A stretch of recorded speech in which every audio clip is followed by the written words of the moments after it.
নমস্কার বন্ধুরা, শান্তনা সরকার বাঙালি ঘরোয়া রান্নার চ্যানেলের পক্ষ থেকে আপনাদের সকলকে সুস্বাগতম। আজকের মেনু একদম ভোগের মতো নিরামিষ আলু ফুলকপির তরকারি। এর জন্য আমি দুটো ফুলকপিকে ডুমডুম করে কেটে নিয়েছি আর আলু দুটো ডুমডুম করে কেটে নিয়েছি। সমস্ত কিছুকে সবজিগুলোকে আমি একটা বাটির মধ্যে জল দিয়ে তার মধ্যে একটু লবণ আর হলুদ মিশ্রণ করে আমি সেদ্ধ করে নিয়েছি ঢাকা দিয়ে। 5 মিনিট আমি সেদ্ধ করে নেবার পর এইগুলো জল ঝরিয়ে নিয়েছি। আর এদিকে একটা মশলা করে নিয়েছি, আদা, কাজু বাদাম, টমেটো, কাঁচা লঙ্কা, চার মগজ সমস্ত কিছু সংমিশ্রণে আমি একটা পেস্ট তৈরি করে নিয়েছি। এবার আমি কড়াইতে সাদা তেল দিয়ে দেব।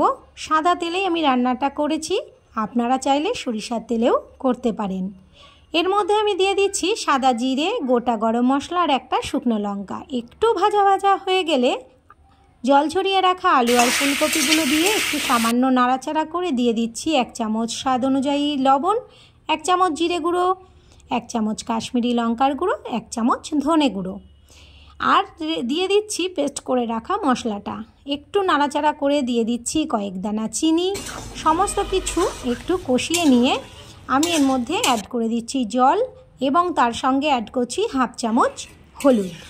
একটু ফুটে উঠলে দিয়ে দেব 1/2 চা চামচ গরম মশলার গুঁড়ো এবং দিয়ে দেব 1 চামচ ঘি। এবার আরেকটু ফুটিয়ে নিয়ে আমি এটা নামিয়ে নেব এবং গরম গরম ভাতের সাথে বা গরম গরম ফ্রাইড রাইসের সাথে, রুটির সাথে, যার সাথে আপনারা পরিবেশন করবেন।